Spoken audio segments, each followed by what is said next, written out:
મારું નામ કવિતા છે. હું ગુજરાતના એક નાના ગામમાં રહું છું અને મારી ઉંમર 29 વર્ષની છે. મારા માતા પિતા સાદા ખેડૂત હતા. ઘરમાં 4-5 ભેંસો હતી અને તેમનું દૂધ વેચીને ઘર ચાલતું. બાળપણથી જ હું ભેંસોને ચારો આપતી, દૂધ કાઢતી અને ઘરકામમાં મદદ કરતી. મેં ધોરણ 10 સુધી અભ્યાસ કર્યો. તે પછી ઘરની જવાબદારીઓ વધી ગઈ. 28 વર્ષની ઉંમરે મારા લગ્ન રમેશ સાથે થયા. રમેશ પણ આ જ ગામના હતા અને ઘરે ઘરે 4-5 ભેંસો રાખીને દૂધનો ધંધો કરતા. તેમની મહેનત, સાદગી અને હસમુખ સ્વભાવ મને ખૂબ ગમતા. અમારી પાસે નાનું પાક્કું ઘર હતું, થોડીક ખેતી અને ભેંસો હતી. અમે બંને મળીને જીવન ચલાવતા હતા. સવારે વહેલા ઉઠીને ભેંસોને ચારો આપીએ, દૂધ કાઢીએ, ગામમાં ઘરે ઘરે દૂધ પહોંચાડીએ. બપોરે થોડો આરામ કરીએ અને સાંજે ફરીથી કામ. રાત્રે અમે સાથે બેસીને બંને વાતો કરતા. 2 વર્ષ પછી અમારા જીવનમાં આવ્યો અમારો નાનો દીકરો દીપક.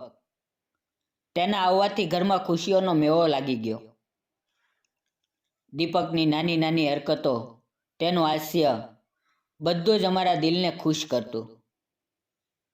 રમેશ તેને ગોદમાં લઈને રમાડતા ને કહેતા, આ મારો રાજકુમાર છે.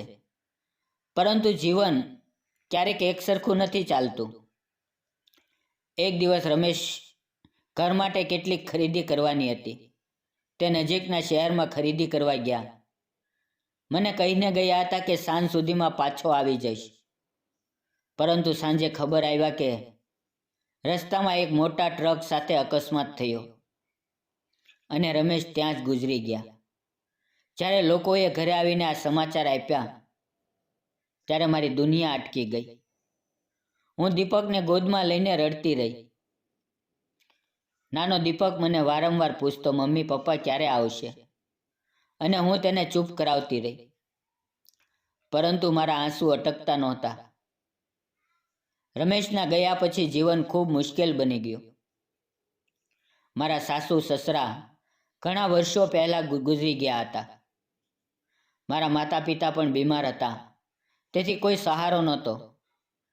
ભેંસો હતી, પરંતુ બધું એકલા સંભાળવું પડતું. સવારે વહેલા ઉઠીને ભેંસોને ચારો આપવો, દૂધ કાઢવું, ગામમાં ઘરે ઘરે દૂધ પહોંચાડવું, બધું જ એકલા કરવું પડતું. દીપક ત્યારે માત્ર 2 વર્ષનો હતો. તેને એકલો ઘરે મૂકીને કામે જવું પડતું. ત્યારે મારું દિલ તૂટતું. ક્યારેક પાડોશીઓને સોંપીને જાઓ, ક્યારેક તેને સાથે લઈ જાઓ. દૂધ વેચીને જે પૈસા મળતા તેમાંથી ઘરનો ખર્ચો, ચારો, દીપકની જરૂરિયાતો બધું કાંઠે કાંઠે ચાલતું. ઘણીવાર રાત્રે દીપકને સુવડાવીને હું એકલી બેસીને રડતી, વિચારતી કે આ જીવન કેમ આટલું કઠોર બની ગયું. સમાજમાં પણ કેટલાક લોકો સહાનુભૂતિ બતાવતા, કેટલાક અવગણતા, પરંતુ હું દીપક માટે મજબૂત બનીને જીવતી રહી.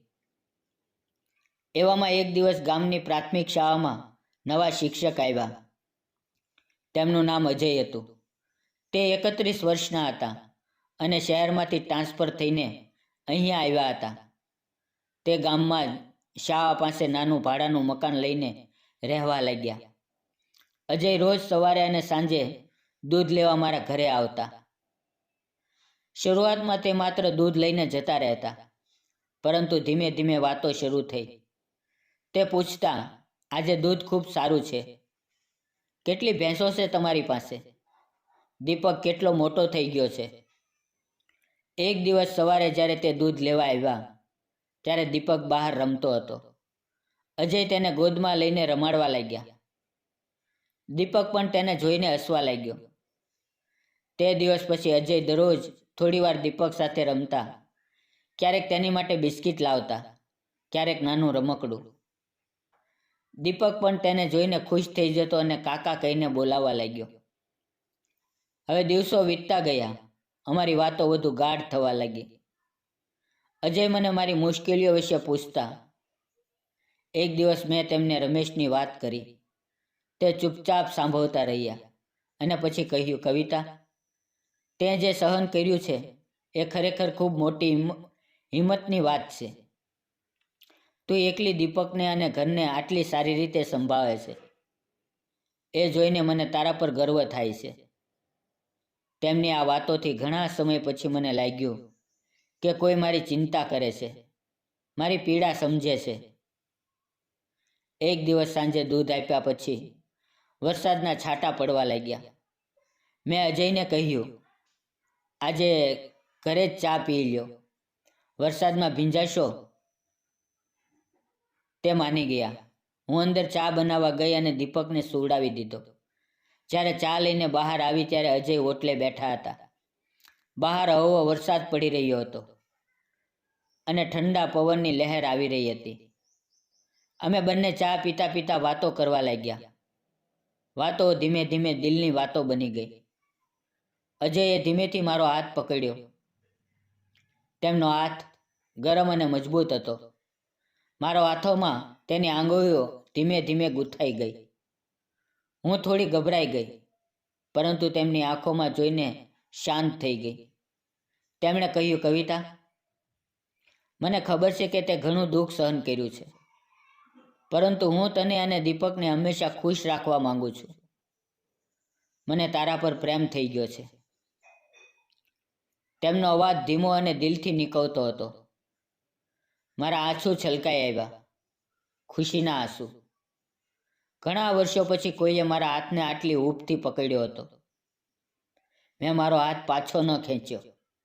થોડી વાર અમે એમ જ ચૂપચાપ બેઠા રહ્યા, હાથમાં હાથ રાખીને. બહાર વરસાદનો અવાજ અને અમારા દિલની ધડકનો, બસ આટલું જ સંભળાતું હતું. તે ક્ષણમાં મને લાગ્યું કે જીવન ફરીથી સુંદર બની રહ્યું છે. તે સાંજ પછી અમારી લાગણીઓ વધુ મજબૂત થઈ. પરંતુ રસ્તો સરળ નહોતો. ગામના લોકો વાતો કરવા લાગ્યા. કેટલાક કહેતા કે વિધવા હોવાથી બીજા લગ્ન ન કરવા જોઈએ. મારા માતા પિતા પણ શરૂઆતમાં ગભરાયા. હું ઘણીવાર તૂટી પડતી, વિચારતી કે ફરીથી દુઃખ સહન કરવું પડશે. પરંતુ અજય મજબૂત રહ્યા. તેમણે બધાને સમજાવ્યું કે પ્રેમમાં કાંઈ ખોટું નથી અને દીપકને પણ તે પોતાનો દીકરો માનશે. ધીમે ધીમે ગામના સરપંચ અને મોભીઓએ બધાને સમજાવ્યું કે કવિતા જેવી મહિલાને નવું જીવન મળવું જોઈએ અને સમાજે તેનો સ્વીકાર કરવો જોઈએ. આખરે બધા માની ગયા. અમારા લગ્ન એક સાદા સમારોહમાં ગામના મંદિરમાં થયા, માત્ર નજીકના લોકો અને પરિવારની હાજરીમાં. દીપકે અજયને પપ્પા કહીને બોલાવવા માંડ્યા.